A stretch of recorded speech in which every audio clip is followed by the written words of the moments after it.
Môre, môre, môre, dis 'n nuwe dag julle en dit word elke oggend vroeër weer lig. Ai, dis so 'n mooi oggend. Al is dit lekker fris en koel, is dit warm hier binne in ons want die Heilige Gees hou dit vir ons knus en warm en dis so lekker om weer vanmôre saam met julle te deel 'n stukkie uit God se woord en mag dit vir julle tot 'n ryklike seën wees vir hierdie splinter nuwe dag. Vanoggend in Psalm 22 lees ek vers 2. Dawid skryf hierdie psalm, dit word natuurlik 'n klaagpsalm genoem. Hy sê, my God, waarom het U my verlaat? En waarom bly U ver as ek om hulp roep? Wat 'n hartseer vraag, nê? Dat 'n mens op stadiums of in omstandighede kan beland in jou lewe, dat dit vir jou amper dwing om hierdie soort vraag te vra. Hoekom het God my verlaat? Hoekom bly U ver? Ja, weet julle nou, hierdie gedeelte is die baie bekende woorde wat Jesus aanhaal, as hy ook op die kruis hang, en as hy dan heeltemal van God en mens verlate is. En dan roep hy dit uit, my God, waarom het U my verlaat? Nou, in die ou Israelse tradisie, was Psalm 22 die psalm van die enkeling genoem. As 'n Jood in moeilikheid verkeer het, dan sou hulle as 'n enkeling hierdie psalm gaan lees het om na God toe te gaan. En daarom is dit bekend as 'n klaagpsalm. En Psalm 22 begin deur vir ons te sê dat dit op die wysie van die wildsbok van die daairaad is, dat dit 'n psalm van Dawid is. En Psalm 22 is 'n beskrywing van die duisternis, sowel as van die oorwinning van die kruis, die lyding van Christus, maar ook sy heerlikheid wat uit die graf uitkom.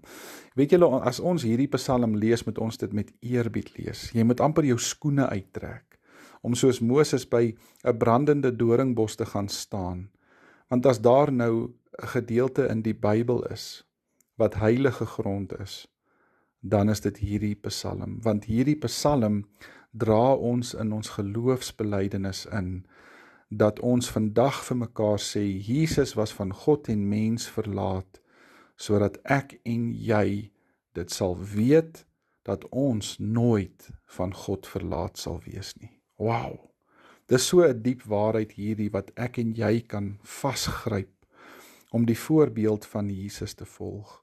As ek en jy in die lewe ervaar, dat ander dalk met ons geloof spot, of dat die lewe en situasies en omstandighede vir ons 'n tong uitsteek, dan kan ek en jy Psalm 22 met vertroue gaan lees, en dan kan ons weet, God sê vir ons, my kind, Jesus het in elke faset ook gelei, dat jy kan weet, dat jy nie as 'n enkeling, alleen en eensaam, eenkant staan nie, want Jesus Christus was daar, hy daai eensaamheid, hy daai alleenheid vir jou en my verduur, sodat ons dit nooit hoef deur te gaan nie. So hierdie is die psalm vir 'n enkeling. En as jy vanmôre partykeer ook in jou lewe voel, asof jy eensaam is, asof jy alleen is, asof die wêreld teen jou is, asof alles teen jou draai, gaan trek jou skoene uit en gaan lees hierdie psalm.